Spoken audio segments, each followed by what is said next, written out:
ఆనంద్ సాగర్ గారు నమస్తే. నమస్కారం.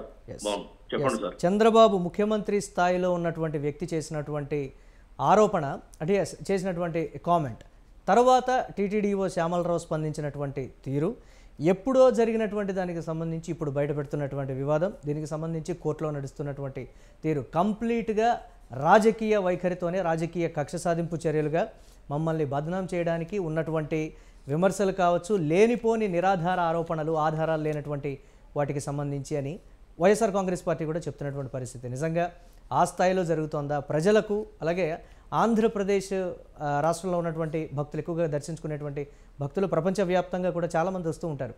వాళ్ళందరికీ కూడా కూటమి ప్రభుత్వం సరైనటువంటి సమాధానం చెప్తుందంటే ఏం చెప్తారు మీరు? ముందుగా మీకు మిగతా మిత్రులకి హృదయపూర్వక నమస్కారం.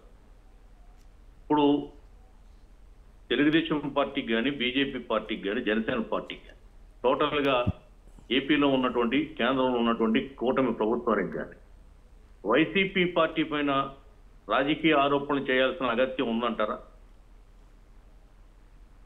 అసలు వైసీపీ పార్టీ మా దృష్టిలో ఈవేళ ఒక పార్టీయే కాదు, దానికి ప్రతిపక్ష హోదా కూడా లేకుండా ప్రజలు దాన్ని పూర్తిగా పీకి పారేశారు. దాన్ని నిలబెట్టుకోవడం కోసం వాళ్ళు ఏదో ఎండుకట్టు పెండుకట్టు వేసి వ్యవహారం చేద్దాం అనుకుంటాం, ఏదో దడి కట్టినట్టు అబద్ధాలు చెప్తున్నారు. కానీ ఆ దడి కూలిపోతుంది.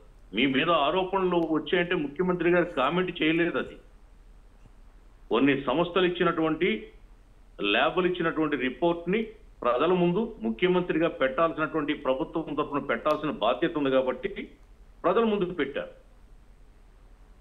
దీని మీద దేశవ్యాప్తంగా, ప్రపంచవ్యాప్తంగా తీవ్రమైనటువంటి స్పందన, ఆవేదన వెలుబుచ్చుతున్నారు ప్రజలందరూ కూడా. ఎక్కడైతే హైందవ సమాజం ఉందో అందరూ కూడా ఆక్రందనలు చేస్తూ ఉన్నారు, ఏమిటి దారుణం అని చెప్పి. కానీ మీరు పతివ్రతలైతే, మీరు పత్తిత్తులైతే, మీరు ప్రబుద్ధులైతే, మీరు స్వాతిముత్యాలైతే ఊరుకోండి, ఎదుర్కోండి. హైకోర్టులకు ఎందుకు వెళ్తారు? సుప్రీంకోర్టులకు ఎందుకు వెళ్తారు? పెద్ద పెద్ద లాయర్లను పట్టుకుని కేసులు ఎందుకు వేయిస్తారు? ప్రతిదాడులు ఎందుకు చేస్తారు? ఆర్థ కర్పూరాల నుంచి నోట్లు వేసుకుని ఎందుకు మింగుతారు? ఏదో వీధి భాగవతం చేసేట్టు, మోళీ చేసేట్టు, సర్కస్ చేసేటట్టుగా. ఇవన్నీ అబద్ధాలు చెప్పి ప్రజల్ని నమ్మించాలనే ప్రయత్నం ఇంకా వైసీపీ చేస్తున్నది తప్ప మేమైతే రాజకీయంగా దీన్ని చూడట్లేదు. మా ప్రభుత్వం పూర్తిగా ప్రజల పక్షాన రాష్ట్రంలో జరిగిన విధ్వంసాన్ని, ఈ 5 ఏళ్ల విధ్వంసాన్ని ప్రజల ముందు పెట్టడానికి ప్రయత్నం చేస్తున్నాం. ఉన్న వాస్తవాల్ని సాక్ష్యాధారాలతో సహా ప్రజల ముందు ఆవిష్కరిస్తున్నాం. మీకు దమ్ముంటే మీ దగ్గర అయిన సాక్ష్యాధారాలు ఉంటే పార్టీల పరంగా ఒక నిమిషం, ఎస్ ఆనంద్ సాగర్ గారు ఒక నిమిషం, పార్టీల పరంగా తీసి పక్కన పెడితే ఒక న్యాయవాదిగా జరుగుతున్నటువంటి న్యాయ ప్రక్రియకి సంబంధించి మీరేం చెప్తారు?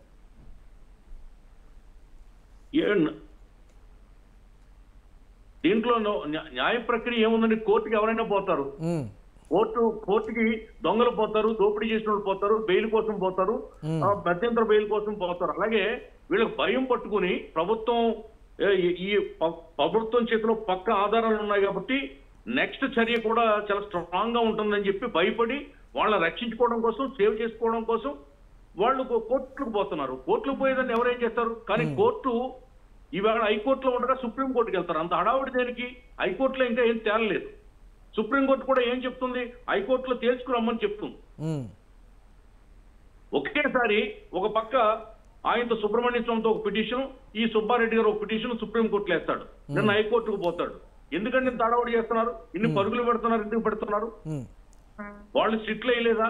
ఎన్నిసార్లు సిట్లు వేశారు, ఎన్నిసార్లు స్టాండ్లు వేశారు వాళ్ళు? మీరు ఒక్కసారి మీరు కూడా, మీడియా కూడా ఇది ఒక ముఖ్యమంత్రి గారు చేసినటువంటి ఆరోపణగా భావించకుండా ఒక ప్రభుత్వం బయట పెట్టినటువంటి గత ప్రభుత్వం యొక్క డొల్లతనం, అంటే గత ప్రభుత్వం ఆనంద్ సాగర్ గారు మీడియా ఒక నిమిషం ఆనంద్ సాగర్ గారు చెప్తున్నది ఏంటి అని అంటే, ఎస్ ముఖ్యమంత్రి దీనికి సంబంధించి సెక్రటేరియట్లో కావచ్చు, లేకపోతే ప్రభుత్వ కార్యాలయంలో కూర్చొని ఎస్ ఇదిగో ఇటువంటి రిపోర్టు మాకు వచ్చింది, వైఎస్ఆర్ కాంగ్రెస్ పార్టీ గత ప్రభుత్వం ఈ విధంగా పాల్పడిందని చెప్పి ఒక పేపర్ ఏదో ఒకటి ఇలా చూపించి ఇలా చేసి ఇదిగో దీని మీద ఇప్పుడే మేము ఆదేశాలు జారీ చేస్తున్నాం, యాక్షన్ తీసుకోమని అంటే బాగుండేది అనేటువంటి ఒక మాట. దీనికి సంబంధించి అక్కడ టీడీపీ కేంద్ర కార్యాలయంలో ఉండి చివరకు టీటీడీలో ఉన్నటువంటి భక్తులు ఎంతో పవిత్రంగా భావించేటువంటి ప్రసాదంలో కూడా జంతువుల కొవ్వును వాడుతున్నారని చేసినటువంటి ఒక కామెంట్. అదే ముఖ్యమంత్రి హోదాలో ఉన్నటువంటి వ్యక్తి అధికారికమైనటువంటి ప్లేస్లో ఉండి చేస్తుంటే బాగుండేది అనేటువంటి ఒక విమర్శ కూడా ఉంది. మాట్లాడదాం దీని మీద ఆనంద్ సాగర్ గారు. ఎస్.